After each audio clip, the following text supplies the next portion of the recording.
मित्रांनो, स्वागत आहे आजच्या या नवीन ब्लॉगमध्ये। आता आपण निघणार आहोत टिकमगडवरून जटाशंकर या मंदिराकडे। सकाळी सकाळी हॉटेलची रूम खाली करून आता प्रवासाला सुरुवात करणार आहोत आपण। टिकमगड ते जटाशंकर धाम हे अंतर जवळपास 100 किलोमीटरचं आहे। त्यासाठी आपल्याला जवळपास 2 ते 2.5 तास लागतात। वाटेमध्ये आपल्याला एक किल्ला लागतो।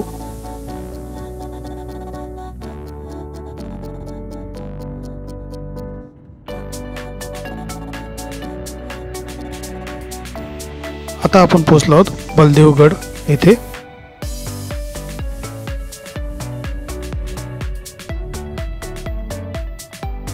समोर आपण बघत आहात बलदेवगडचा किल्ला।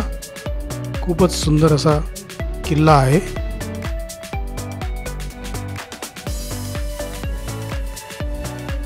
हे आहे बलदेवगड किल्ल्याचे प्रवेशद्वार।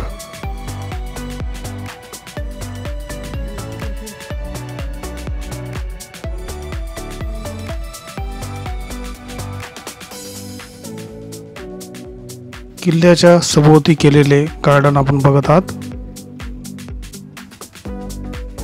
समोर आपण बघत आहात किल्ल्याची तटबंदी। भव्य दिव्य अशी तटबंदी आहे ही।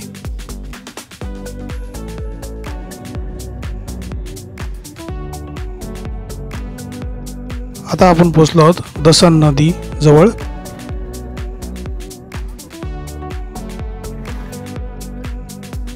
आता आपण रस्त्यात असलेल्या चोपडिया सरकार मंदिरात पोहोचलो आहोत। यालाच निर्मोही आखाडा सुद्धा म्हटले जाते। तर येथील दर्शन सुद्धा आम्ही घेतले। आतमध्ये वेगवेगळे मंदिर बनवण्यात आलेले आहेत। त्यामध्ये हनुमान मंदिर, शनी मंदिर, राधा रमण मंदिर, शिव मंदिर बनवण्यात आलेले आहे।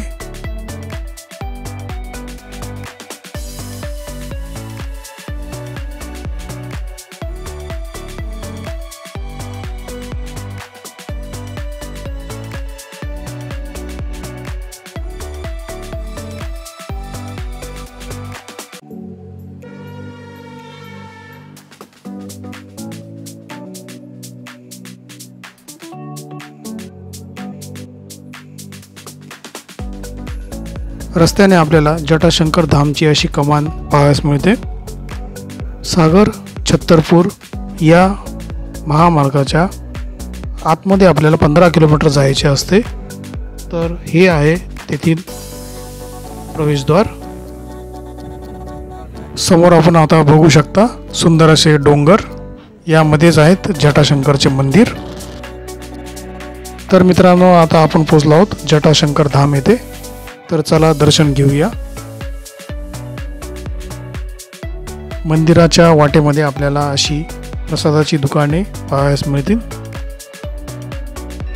हे आहे मंदिराचे मुख्य प्रवेशद्वार। येथेच समोर सेल्फी पॉइंट बनवण्यात आलेला आहे।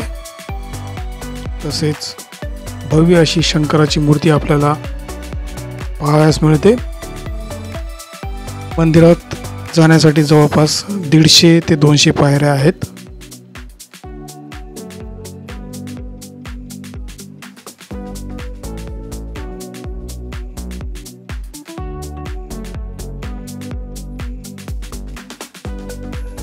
पायऱ्या चढताना आपण थकलात तर येथे आराम घर पण बनवण्यात आलेले आहेत।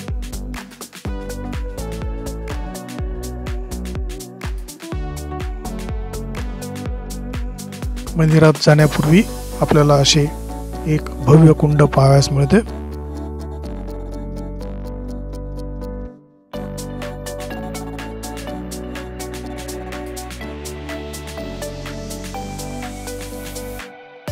या प्रवेशद्वारातून आपल्याला आतमध्ये जायचे आहे। आता आपण बघत आहात मंदिराचा मुख्य भाग। आतील मंदिरात आपल्याला जटाशंकराचे असे दर्शन होते। त्याचा हा फोटो।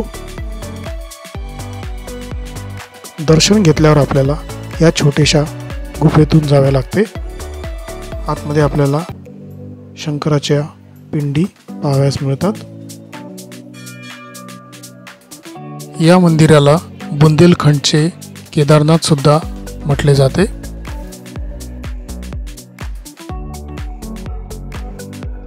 वरील गोमुखातून वर्षभर पाणी पडत असते।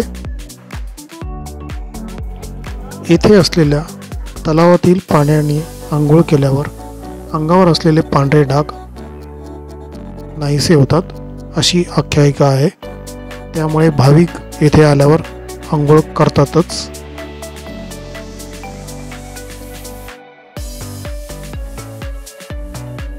हे आता आपण पाहत आहात प्रत्यक्ष मंदिराचे दृश्य, परंतु पावसाळ्यात अशा प्रकारचे दृश्य पाहायला मिळते।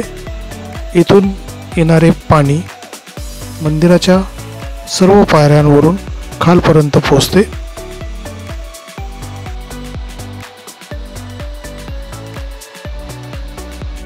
येथे भक्त निवासची व्यवस्था सुद्धा आहे। हे वरील भक्त निवास आहे, तसेच एक खाली सुद्धा भक्त निवास आहे। ही जागा आहे जिथे आपण आपले वस्त्र बदलू शकता। समोर आपण बघत आहात पर्वत रांगांमध्ये बसलेले मंदिर। येथे आपण विविध विधी करू शकतात। येथे माकडांचा वावर मोठ्या प्रमाणात आहे। दर्शन घेऊन पायथ्याशी असलेल्या अग्रवाल भोजनालयाची दालबाटी खाण्यास विसरू नका।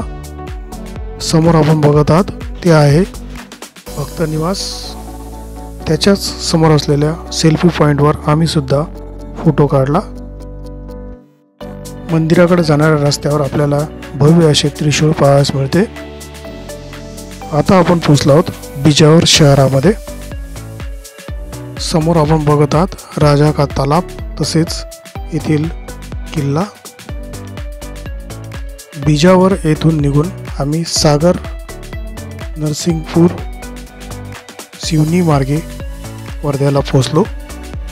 तर मित्रांनो, आजच्या या ब्लॉगमध्ये एवढेच। पुन्हा भेटू नवीन ब्लॉगमध्ये लवकरच। व्हिडिओ आवडला असेल तर नक्कीच लाईक, शेअर, सबस्क्राईब करायला विसरू नका। धन्यवाद।